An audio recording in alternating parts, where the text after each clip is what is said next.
Hello, welcome back to Unknown and Talented. I'm your host, Jelan Abrams. So, have you ever tried to sell anything by starting a business or just something random around the house?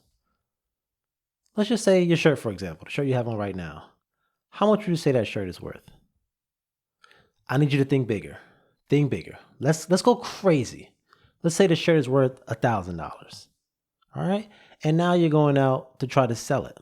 So you go outside, you start approaching people to see if anybody's willing to buy your shirt. And of course, everybody's saying, oh, I'm not interested. No thanks. No thanks. But then you finally find someone that's interested in buying a shirt. But they actually are offering to pay you $5. And you're like, wait a minute. This shirt is worth $1,000. It's not worth $5. But then they start pointing out the flaws, try to bring the price down. The stitching on it's a little off. The shirt looking like it's kind of fading a little bit, and I don't really like the design. And then you actually start to believe them. So now this shirt that was once worth $1,000 is now worth $5, all because of someone else's opinion. And this happens in your life as well. You have a certain value for yourself, and you let someone else's opinion decrease that value. And this is where insecurities are born. So that's what we're going to talk about today. We're going to talk about insecurities. And I feel like there are 3 places where insecurities come. So make sure you watch out for these 3 things, because we're not trying to live with insecurities. We're trying to chase our dreams. We're trying to, get to the next level. And you can't get to the next level by having insecurities. The first place insecurities come from are just personal experience. I know we've all tried to date. We've all tried to approach that pretty girl. We all tried to approach that handsome guy, and it didn't work out for you. And now you feel like, man, what's wrong with me? There's got to be something wrong with me. And we've all experienced that. I remember it clearly. I was in college. And in college, we out here, we party. We out here partying. We going to the clubs. We got the house parties.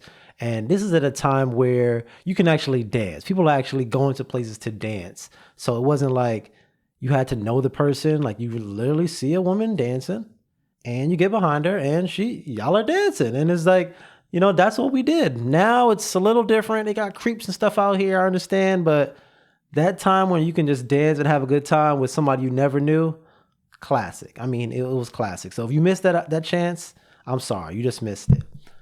But I remember going to college and having that experience, dance with anybody. But when I came back home, I was like, yo, my friends are not in college. Let's go out. Let's have fun. Y'all don't get to experience what I get to experience basically every weekend. Let's go out and have fun. So I remember we went to this place, and it was a club.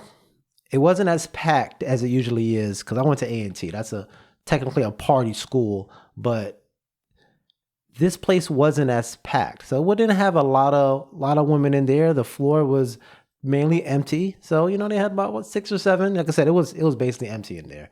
So I saw this beautiful woman, and I said, you know what? I'm going to try to dance with her. The music's playing. She out here doing her little 2-step, whatever. I'm about to go over there and start dancing. And I remember I went over there, told all my guys, yo, I'm about to go over there. Went over there to try to dance with her. She looked back like, oh my gosh, like, what are you doing? And I was just so embarrassed. I'm just like, oh my gosh, like, what's wrong with me? Well, did I not look good? Is, my breath stink? Like, what's going on? So, like, that was a perfect example where, like, you get rejected, you're blaming yourself. You're looking at what's wrong with you. You're not looking at what the other person's thinking. The other person might be thinking, I don't dance with strangers. I'm used to being in college, dancing with whatever. Like, that's what we did. This is a whole nother city. That might not be the vibe of that city. They might not say, I'm not dancing with some random person, but I didn't look at that. I look at it as like, yo, something's wrong with me. The reason why she didn't dance with me is because something's wrong with me. And y'all got to stop thinking like that. Just because somebody rejects you, it can be something that, is wrong with them. They might be insecure about the way they dance. They might be insecure about the way they look. And they're like, I don't really want to, do anything with somebody right now. So don't look at it always as something's wrong with you when somebody rejects you. Just look at it like them. Oh, they missed out. Or, something else they have insecure about something else that you don't even know about. They might have not brushed their teeth. They might have something's wrong with them that is not wrong with you. So don't always point the finger at you, especially when you get rejected. Another thing you could be insecure about, you might be insecure about your weight. A lot of people are insecure. They might be too big or too skinny. All I got to say is if you grew up in a Caribbean household, that's definitely not one of your insecurities because they're going to point it out. Like they're going to point it out. I just remember every time going to like my aunt's house, or just like going to a party where a bunch of my family's going to be there, they see a woman, oh my gosh, you got fat. You got fat. Why you got fat? Or like something else. Or the other side is like, oh, you're so skinny. You don't go eat. You got to eat some food. Here's some food. You're so skinny. So it's always you so fat. And they say like, you so fat. Or you're so skinny. Why don't you eat? So it's like, it don't matter if you have an insecurity or not. They point it out. And you're going to have to get over it because every time you see them, you better get ready for that conversation. You're so fat. Why you got so fat? And then that's what happened. But if you are insecure about that, it's like, yo, get over it. Because at one point, somebody can look at you as like, yo, you're too fat. Another side, somebody can look at you like, you're so skinny. And like, what's wrong with either one of these things? So it's like, don't let anybody's opinion make you look or feel down about yourself. I've been skinny basically all my life. Yes, I've felt bad about being skinny, but somebody's opinion say, hey, you just right. I wish you had more muscle. I remember one time some girl said she don't like guys with locks. And I'm just like, I'm not cutting my hair for you. So you don't like guys with locks. Okay, so you get rejected by this person. Don't like some guys with locks. Some girl said, I don't like skinny guys. Okay, you don't like skinny guys? There's going to be somebody that likes a skinny guy. So it doesn't matter what anybody says. You get fat, skinny, locks, no locks, perm, whatever hairstyles you could think of. Don't let someone else's opinion affect you. There's going to be someone out there that thinks you being fat is perfect. You being skinny is perfect. They love your locks. They love your short hair. They love your brown, blonde, whatever you have. Somebody's going to love it. Don't let someone else's opinion change you or make you feel insecure about yourself. The second way insecurities are created are by comparison. Comparison is the thief of joy. Never look at someone else's life and say, I want that life. You don't know what they're dealing with. I know for me, I have both my parents, which I love. I will never trade that for anything in the world. So I don't care what these people's lives are. If they don't have both of their parents, I don't want their life. I have 3 beautiful sisters. I wouldn't trade them for anything else. If someone else doesn't have a life with their parents, their sisters, their cousins, if they don't have that kind of relationship that I have with my family, I don't want that life. I don't care how much money they have. I don't care what they have. I know I love my family and I would not trade my family for anything in the world. So you can never look at someone else and think their life is perfect. They might have a terrible relationship with their parents. They might have a terrible relationship with their siblings. They might not go to church. They might do things in their life that's you don't agree with, but only thing you see is the pretty stuff. Only thing you see is them posting on Instagram. All you see is them showing the cars, the Lamborghinis, them going to all these different places around the world. You think, oh my gosh, that's the life I want. That's not the life I want. The life you want is the life you have. That's the best life in the world, is your life. You might not be in the best situation. You might be in a negative mood at a certain period of time, but the best life to have is the life you had. God gave you your life. Any bad situations you got to deal with, He gave you the strength to go through those battles. Don't look at nobody else's life. You don't want their life. You want your life. Improve your life. Don't look at no one else. The third way insecurities are created are just having lack of confidence. You've already dealt with all that rejection. You already dealt with all that comparison, and you just thinking you're just not good enough. And you have to get over that. What kind of self-talk are you having with yourself that makes you feel like you're not good enough? To make you feel like you don't deserve anything you could possibly think of. Because if you don't deserve it, then who? Nobody. You deserve anything you can possibly think of. All the dreams and desires you have in your heart, they're yours. They're yours to take. And now's your time to take them. you can't have that self-doubt and self-pity. That doesn't make no sense. And the way to get over that is putting that work in. If y'all not familiar with my gym story, I used to be pretty skinny, basically skin and bones. Every time I'm going to, my family members in New York, oh my gosh, you're so skinny, bird chest, all these things where it can make you, like I said, insecure. So I wanted to change that. I didn't want to feel that way. I didn't have the confidence that I have now. I probably wouldn't even have a podcast if I was still skinny because I lacked confidence at that point. So you have to work on things to actually build that confidence up. It's stuff you have to do in your life to build it up. And one thing I decided to do was to get in the gym. Anytime you're skinny, I'm not going to be fat.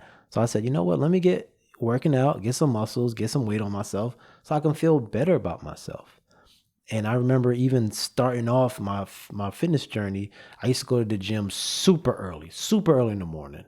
And the reason why I did that is because I knew it was empty in there. I knew nobody was going to be in the gym. I didn't want anybody to see me. I didn't want anybody to see me working out and I'm only pushing up the bar. That's it. 'Cause that's the only thing that's the only weight I could push up. I wasn't strong enough to add weight on that thing. I remember they had like the leg press machine where, you put the weights on the side and you push it up. And I took all the weights off and I was trying to push it. And I'm like, why is this thing not moving? I asked some guys like, yo, how do you even use this thing? And he just said, oh, yeah, sit on there and push it. I didn't realize that it was so heavy for me that I couldn't push it with no weight on there. I said, oh my gosh, this is kind of embarrassing, But the more and more I went to the gym, I realized that nobody cared. Nobody cared that I was just pushing a bar. Nobody cared that I could barely push the leg press machine. Everybody's worried about themselves. Everybody's dealing with their own insecurities or their own stuff they have to deal with. They're not worried about what I got going on. So you're so insecure that people are looking at you. People are thinking, what are you doing? And everybody's in their own head. Like I said, insecurities, everybody has insecurities. But you have to realize everybody's so worried about the insecurities. Nobody cares about yours. So every day you wake up, you have to change that mindset of, I'm not good enough. You want to start with, positive affirmations. Positive affirmations seem like they're so cliche. I don't really want to say stuff like that, but you have to say that. You have to say it and say it like it's actually present in your life today. So say it with me. I am enough. Yeah, I need to actually say it. I'm not talking to myself. We need to actually say it. So we're going to start with, I am enough. And then you're going to reply, I am enough. And we're going to go like that. All right. Because a lot of times y'all be listening to this stuff and y'all don't want to really do it. I don't care if 10 people in your car with you. You're listening to this because you're insecure or you have an insecurity that we need to get over. And one of the insecurities might be lacking confidence. And the only way to get over that is to take action. The same way you have the action of being scared and not doing something. Actually, the same way you have the inaction to not do something because you're afraid. You have to take the action to get out of that. The only way to get away from that lack of confidence is to do something confidently. So say it. If 2 people are listening to you right now, listening to this, say it because we don't care. We don't care what they think. And they don't care what we got going on because they're insecure anyway, right? All right. So say it with me. I am enough. I am blessed. I am loved. I am successful. I am... Figure out what else you want to say. I don't know. That's all I can think of right now.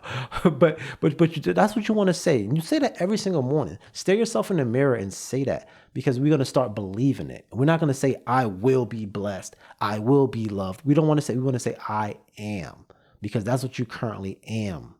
You am blessed. Well, you are blessed. You know what I'm saying. So we want to say it in the present tense, and you don't have to use those. If those you don't want to use, find some different ones. But make sure you say them every single morning when you look in the mirror, and that's going to change. You got to change your mindset, and we have to just change it by taking action. So once we get over those 3 things, and now we're starting to take action, we're gonna have to embrace failure. Embrace that every time you try something, it's not going to always work out the way you want it. So you're going to have to get used to failure, get used to things not turning out the way you want to, because you're taking action. You're actually moving forward. You're not just not taking action. When you're not taking action, you already know it's not going to happen the way you want it to because you're too scared to do it. When you actually take action and actually try to change your life, it still might not work out. But you got to realize you're going to keep going. My dad, he was a door-to-door salesman. He pretty much went to people's house, knocking the door, trying to sell them. You know how many times people slammed the door in his face? Oh, no, I'm not interested. Slammed the door in his face. But guess what? He got to do it again. I remember he used to tell me stories about I'm in the car with him. So he's going to these houses. I'm sitting in the car with him. He's having the door slammed in his face. Door slammed in his face. He has to come back to the car and see me. And what am I doing? I was a positive little kid back then. I'm like, did you get in? Did you get in? Did you get in? Oh, no, I didn't get in this one. Oh, okay. Well, we're going to do another one. And then we're going to do another one. And then when he finally get in, oh, good job. Good job. So my dad, he couldn't go into these houses and not accomplish the goal of making the sale and then having to come back to me and say, man, this ain't our day. He had to keep trying because he had me in the car. Whatever dream you're chasing, you can't let a closed door stop you from knocking the next one. You never know what's behind that next door. That next door can change your entire life. But if you stop knocking, you'll never know. You can't have the thought of quitting or not thinking you're good enough. That's not going to get you to that next door. Who cares? Keep on knocking. Keep on knocking. Just like I said, just like my dad did. He had to keep on knocking. The only way he'll get that sale is by keep on knocking. And then if that doesn't work, try something else.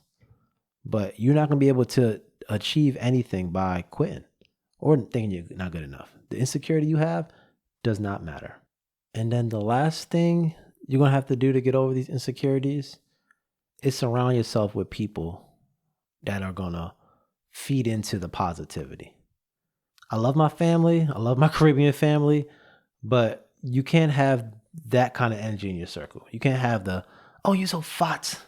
Oh, you're so skinny.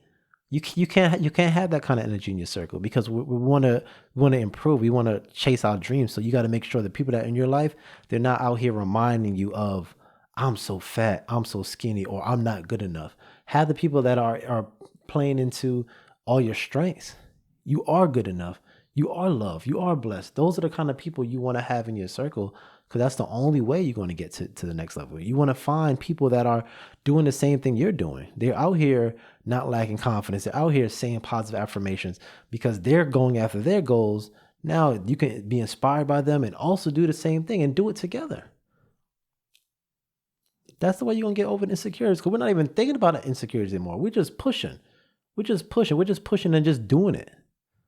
Like I said, my dad, he was a door-to-door salesman, so he had to stay positive. That's where I could get my positivity from, the talking. Like, you don't realize when I talk to my dad, I'm talking to my dad for a good 30 minutes, 45, sometimes even an hour. Every time I call him.